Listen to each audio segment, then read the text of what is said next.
Welcome into Reds Reality Podcast, the podcast where I, Jssh Razauskas, bring you reality as I see it on all things your Cincinnati Reds. And today I'm going to bring you my first ever State of the Reds address. This is something that I hope not to have to do all that often, but if you have been following every episode of this podcast, first of all, thank you so much for that. But second of all, you'll know that life just got in the way and I have not been able to record an episode for a couple of weeks. So because of that, there would be way too many games for me to break down every game, pitch by pitch, batter by batter, score by score. Instead, what I'm going to do is hope that you listen to other great Reds podcasts like the Power Stacks and like Locked On Reds. And what I'm going to do with you here today is just talk about a State of the Reds address. Just like the Gettysburg Address, but far less serious. Just a state of, okay, this is where the team is at now, and this is what we have to look forward to, and this is maybe the things we need to adjust and move forward with, etc., etc., etc. The other big change is, as you can see, my Elgato low profile pro arm did come in, so you can finally see most of my face.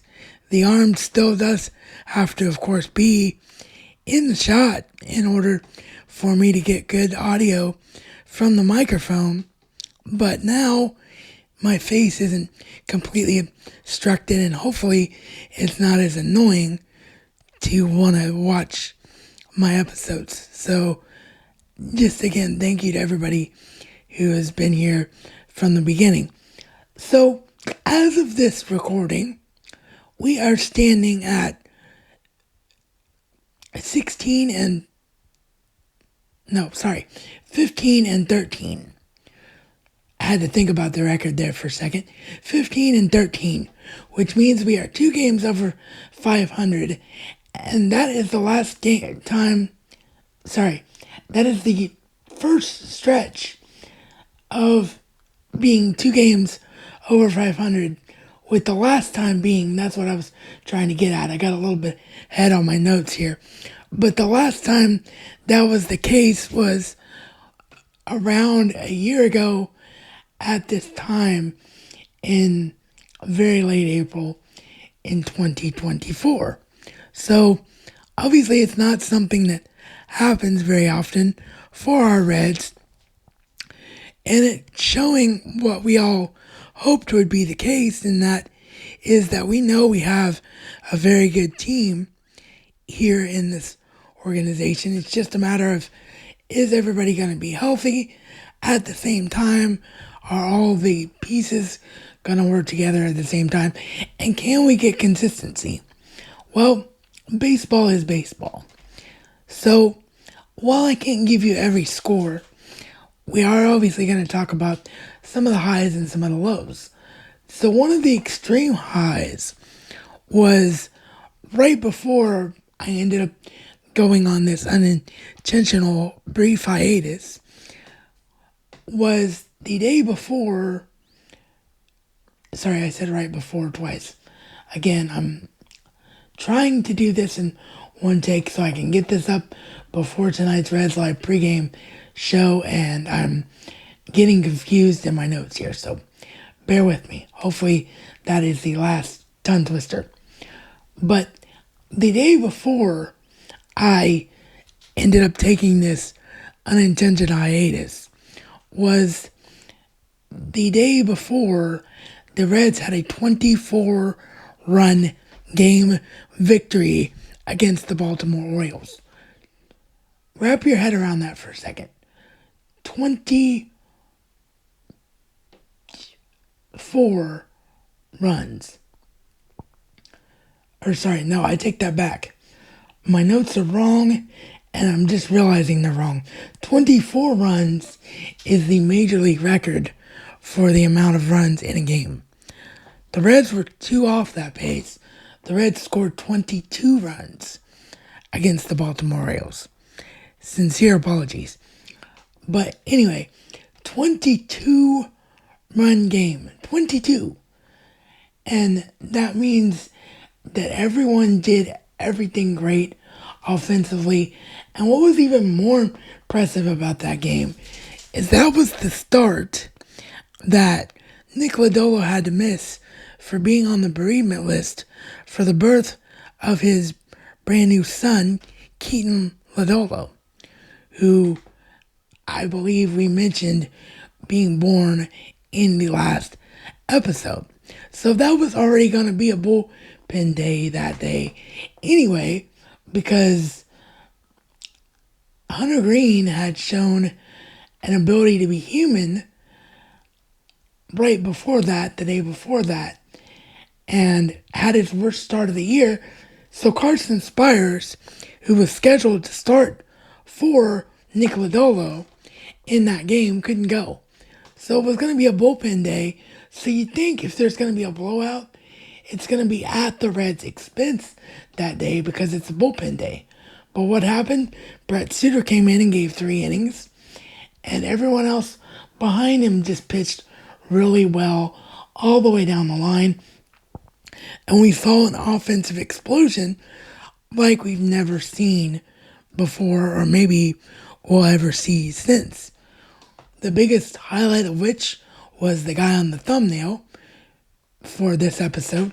Austin Wynns, the Reds catcher, had a career day, and again, he may not ever have a game like this again in his life, but he went 6 for 7, and he had a 2-home run game, I believe it was. I'm trying to remember the stat line, but I believe it was a 2-home run game. And in the course of those home runs, one of them was a grand slam. The other guy who had a really big game in that game was Noelvi Marte. And Noelvi Marte is a guy who has really, really stepped up lately and is showing game after game after game that he is the guy that the Reds hope that they got from Seattle when they traded away La Piedra Luis Castillo. And he's proving that the steroid incident was indeed a mistake, an aberration, and he just wasn't healthy and his body wasn't adjusting from whatever he was accidentally taking being out of his system. Because now he's back fully with that out of his system. He went down to the minor leagues, got right, and it's just looking unbelievable. Putting the ball in play with extreme regularity, getting a hit almost every time up, and playing phenomenal defense. He's playing Gold Glove caliber defense at third base. And man, that makes me so happy to see. Another guy doing great things is Austin Hayes. Austin Hayes officially came off the IL and had his first games as a Red, and ever since he's come up, he's hit for multiple hits in a game, just about every game. He's already got 5 home runs, and when you consider how late in the year he started, in being the latter half of April, or, well, mid-April, I guess you would more accurately call it.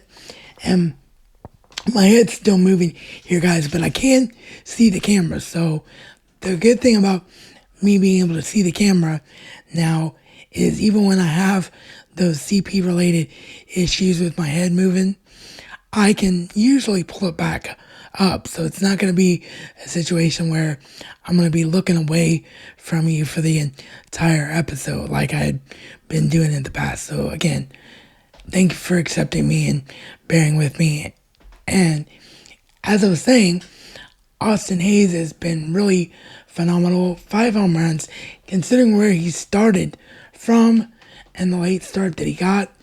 That is just unbelievable. The catching situation just continues to blow my mind. No matter which of Jose Trevino or Austin Wentz that you put in there behind the plate, they both have been phenomenal. They both have handled the pitching staff really, really well. And Tyler Stevenson will probably be back somewhere on this homestand in this brutal stretch of games that we're in before our next off day. I believe our next off day isn't until May the 12th, which is just an insane stretch of games. The way that we got kind of victimized by the schedule there. So, yeah. Hopefully we'll be okay and everything will be fine. But the other thing, of course, is when you're 15 and 13, not only is your offense clicking better on almost all points, but your pitching has been really, really good. And whenever somebody's had a bad start, the bullpen has stepped up. And whenever the bullpen has had a bad day, starters have gone really deep. And the two guys that I continue to be the most impressed with, of course, are Hunter Green, who rebounded from that bad start that he had in Baltimore and had another great start last time out. And Nick Lodolo has had two starts since that start that he missed.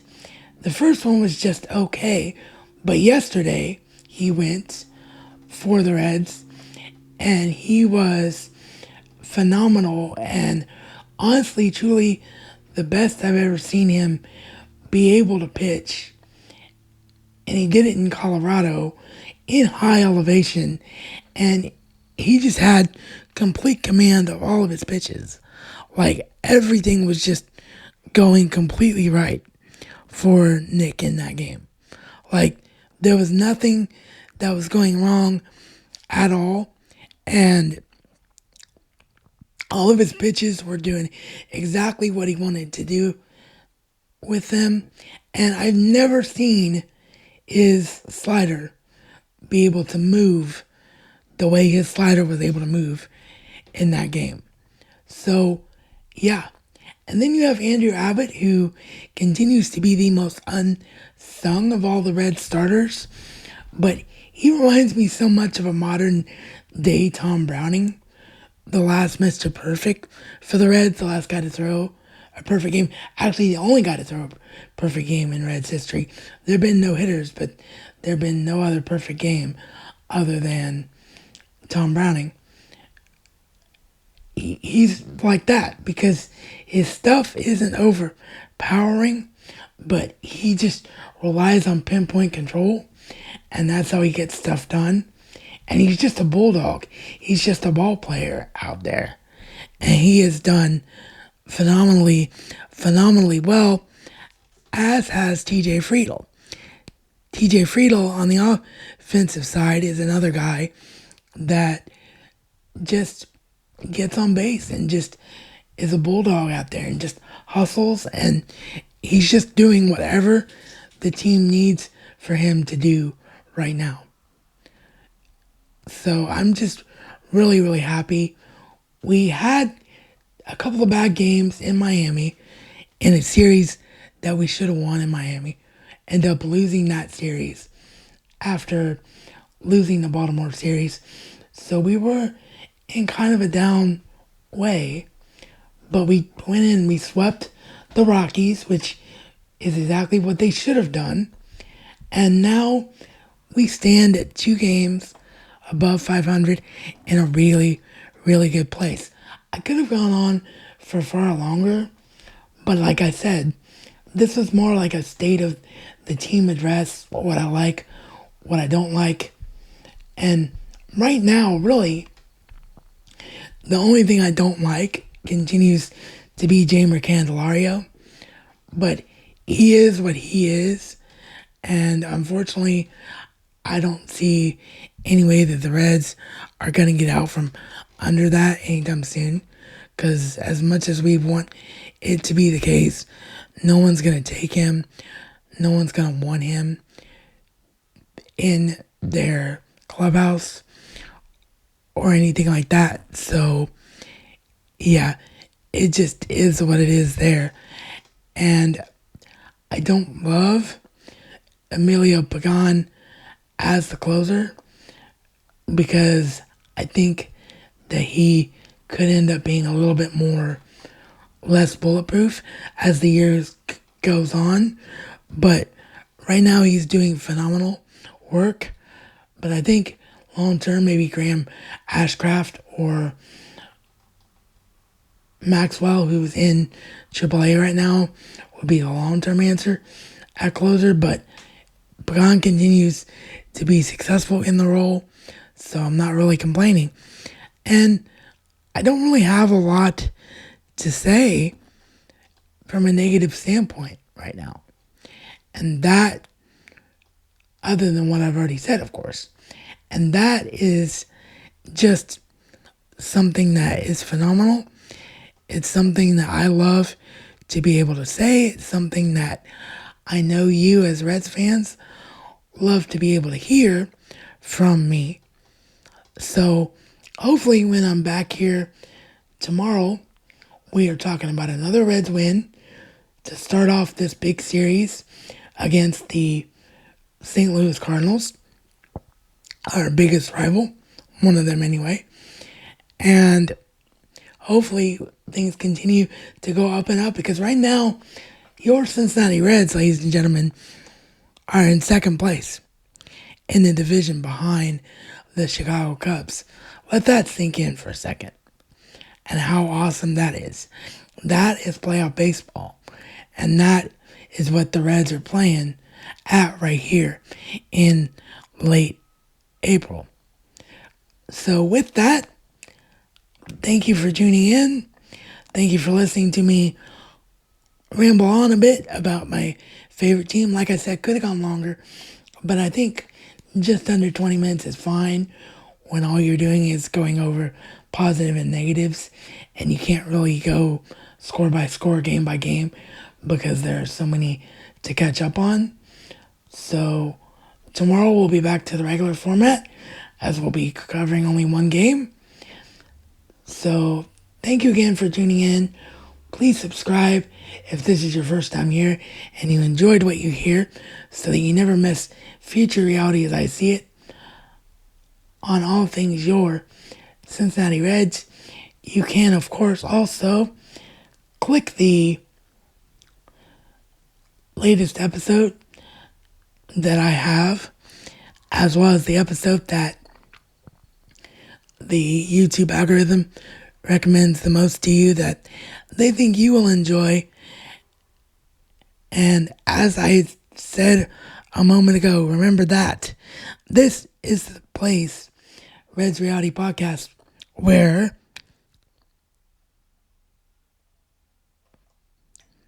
I, Jssh Razauskas, will continue to bring you reality as I see it on all things your Cincinnati Reds.